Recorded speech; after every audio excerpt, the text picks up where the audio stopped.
the Mapleview Animal Hospital studios, this is the WHTC Morning News with Gary Stevens and Peg McNichol on 99.7, 1450 WHTC and WHTC.com. Welcome back to the WHTC Morning News for this Thursday, December the 3rd. Thursday mornings, we normally chat at this time with soon-to-be sixth-term U.S. House Representative Bill Huizenga of R-Zeeland. These conversations resume after a couple of weeks off, and Bill is standing by. He is with us from Washington, where he is back in duty. Bill, good morning, and welcome back to WHTC. Hey, Gary, it is good to be back. It's been a while. Lots had happened in the ensuing weeks, but good to get back at it. First of all, just very briefly, our prayers are with you and your family during this time, and we know why you couldn't join us a couple of weeks ago. We didn't really want to say too much at the time, but again, our prayers are with you and your family right now. Yeah, I deeply appreciate it. And my sister Nancy had a long, hard battle. Sorry, I didn't think I was going to get emotional on WHTC this morning. But that's right.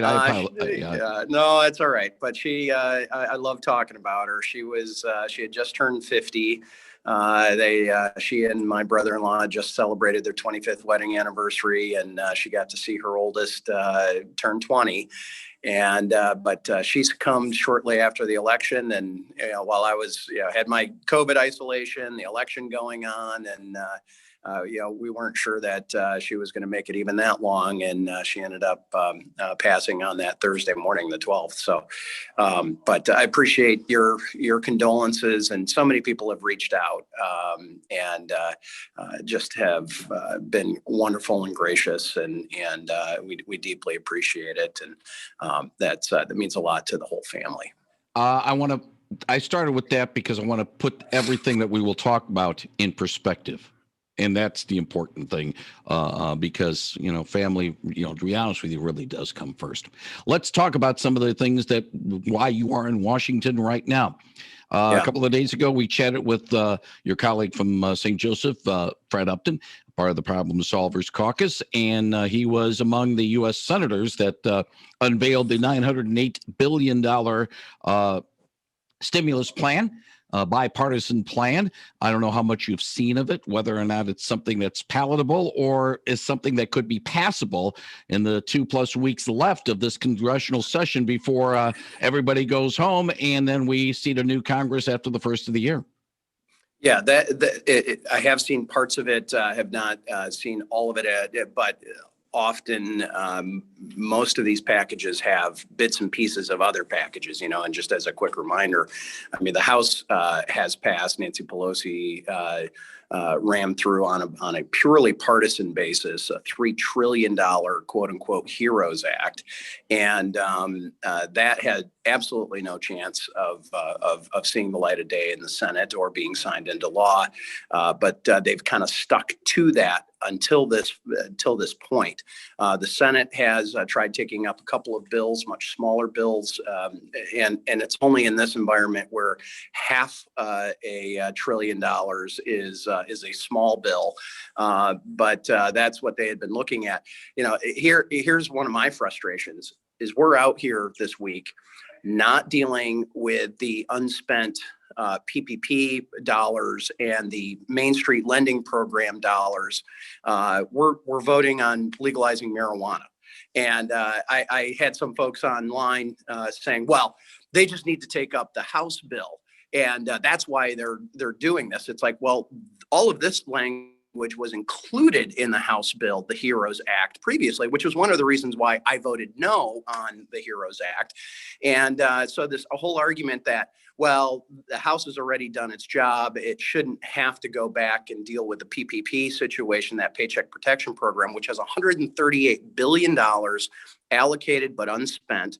If you add that with the additional dollars that the Secretary of the Treasury pulled back from the Federal Reserve, it's somewhere $5.5 to $600 billion that could easily get reprogrammed right into helping our economy. And that's, Gary, we're seeing this in not just in West Michigan and not just in Michigan, but around the country, where once again, these small businesses, especially those retailers, those restaurants, those small venues, whether it's be for weddings and banquets and concerts, they're just getting hammered. And here we are twiddling while Rome is burning, it's very, very frustrating. So I'm back to Fred's point with this stimulus bill. It's a bipartisan bill. That's a first start, and I think there's some good things in there. Will it pass independently? Possibly, meaning as a standalone, or will it get rolled into some sort of omnibus bill? So in other words, and I'm not trying to get too far into the weeds, but I know people who have listened have heard these phrases before. The continuing resolution, the CR, basically just keeps spending as it is right now and keeps government open. That's what we're operating under right now. No change from last year. An omnibus budget would actually then set different priorities, and that could be new spending. So that may end up being where we finally land on this, and I hope we do. Yeah, it's a case of, and I love what our wire service said a couple of days ago when they were reporting about the differences in the packages.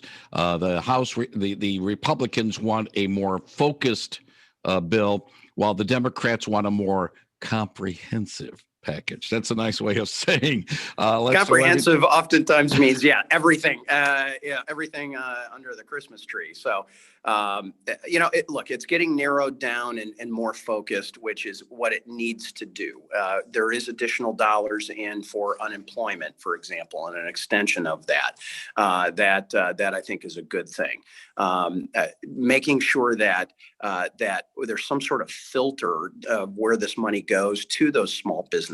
We need to make sure it's going to those that have been severely economically handicapped and hit by this.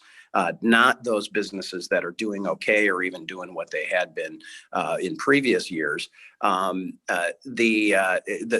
The difficulty is, though, we don't know what the future brings. And what we do know is that we can't continue to keep our economy closed. And that's everything from our schools to those businesses. So some good news is there's been some real advancements on the vaccinations. And that's not just a medical issue. That's also a psychological issue. I think that will help the country. It certainly is. I do want to touch upon the unemployment situation, a story that came over our wires earlier this week, a GAO report that was on Monday, saying that people who are self-employed, gig workers, independent contractors, and some affected by the coronavirus outbreak are being shorted in unemployment benefits, and that most states are paying those workers only the minimum benefit instead of the amount for which they're eligible based on actual earnings, and that most states are not paying all the benefits people should be receiving under the Pandemic Unemployment Assistance Program that Congress had passed last spring. Yeah, and that's a problem. And this is that hybrid area that we're now in, because the CARES Act and that $600 a week bump had expired, that federal money.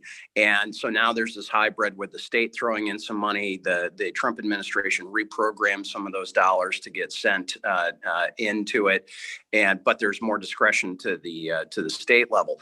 And I can tell you this, in the CARES Act, those independent contractors, those realtors and insurance agents, those Uber drivers and gig workers, those oftentimes are folks that don't have a specific company that they get a paycheck from, and they certainly don't have 401k and those kinds of things.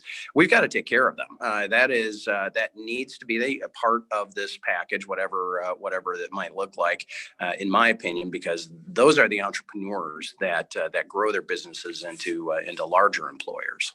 I need to ask you a political question. We are a month after the November 3rd general election, and there's still some disputes over the election, how it was handled. Rudy Giuliani, the former New York mayor, the attorney for Mr. Trump, spoke before the State House Oversight Committee last night, 4.5 hours. Are you getting to the point now where yes, these allegations need to be investigated, but it's almost a case of put up or shut up time now for those in the who are making the allegations. Well, you do have to view these allegations through the lens of history as well. And here's a quick example. Justin Roebuck, our Ottawa County clerk, there was one precinct in Ottawa County that was off. They had a mistake. They caught the mistake. And I can tell you, our county clerk was not happy about that. You go back, and I've been doing politics in Michigan for a long time, both recreationally and professionally. Wayne County, and specifically the city of Detroit, have been a huge problem for decades. This isn't something new. They are always the last in the state. They always have problems. That should not be acceptable. And I can tell you this: my oldest son, who had worked on the John James campaign, was at the TCF Center. He was a credentialed poll challenger, and he was in there watching some of this. And he went out to do some orientation with some of the other poll watchers that were coming in, and he got locked out, even though he was a credentialed poll watcher. And they literally said, there's too many Republicans in there. Well, I'm sorry that if the Democrats didn't have their poll watchers in there, but you started locking people out like that. And that just raises red flags. And the stories that we heard, I heard in real time from people that were down there about ballots kind of getting hidden, ballots getting run through multiple times. There was people on those campaigns that videoed that. And that's some of the evidence that has been needs to get presented and needs to be explored. Now, the question is, was there so much abuse of that system that it's going to overturn, I think it's 154,000 votes here in Michigan for Donald Trump. It was 83,000 votes for John James. I don't believe that there was a systemic, system-wide problem, because otherwise we would have seen that in other counties. But I do believe that there is a localized issue that has to be addressed. With that, Zeeland Congressman Bill Huizenga, I know that you are getting things ready to do some stuff in Washington. That's where you are today. So we'll let you get to what you need to get to do.